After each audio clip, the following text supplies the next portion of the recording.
नमो भगवते वासुदेवाय। दोस्तों, आज सुनाऊंगी पाप मोचिनी एकादशी की व्रत कथा। धर्मराज युधिष्ठिर बोले, हे जनार्दन, चैत्र मास के कृष्ण पक्ष की एकादशी का क्या नाम है तथा उसकी विधि क्या है?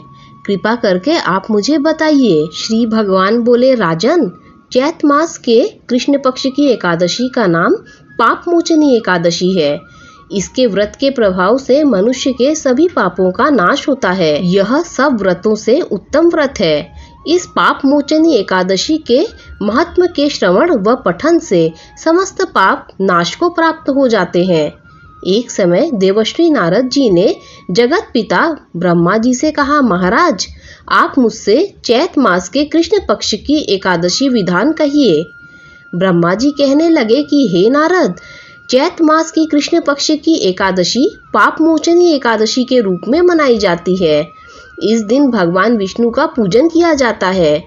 इसकी कथा के अनुसार प्राचीन समय में चित्रनथ नामक एक रमणीक वन था। इस वन में देवराज इंद्र गंधर्व कन्याओं तथा देवताओं सहित स्वच्छंद विहार करते थे।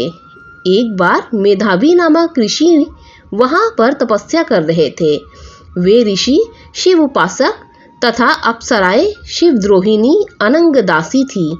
एक बार कामदेव ने मुनि का तप भंग करने के लिए उनके पास मंजू घोषा नामक अप्सरा को भेजा।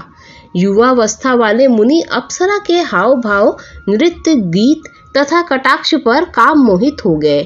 रति क्रीड़ा करते हुए 57 साल व्यतीत हो गए। एक दिन मंजू घोषा ने देवलोक जाने की आज्ञा मांगी।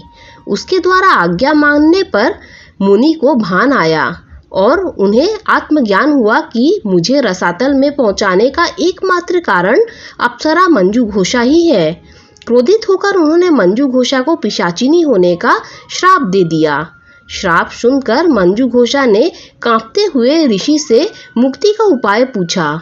तब मुनिश्री ने पाप मोचिनी एकादशी का व्रत रखने को कहा और अप्सरा को मुक्ति का उपाय बताकर पिता च्यवन के आश्रम में चले गए।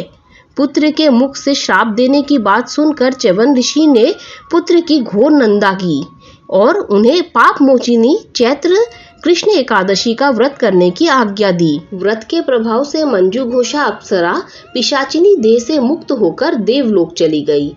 अतः हे नारद, जो कोई मनुष्य विधि पूर्वक इस व्रत को करेगा उसके सारे पापों की मुक्ति होना निश्चित है, और जो कोई इस व्रत के महत्व को पढ़ता और सुनता है उसे सारे कष्टों से मुक्ति मिल जाती है। दोस्तों, अगर कथा अच्छी लगी हो तो लाइक, शेयर, सब्सक्राइब कीजिए। Thank you.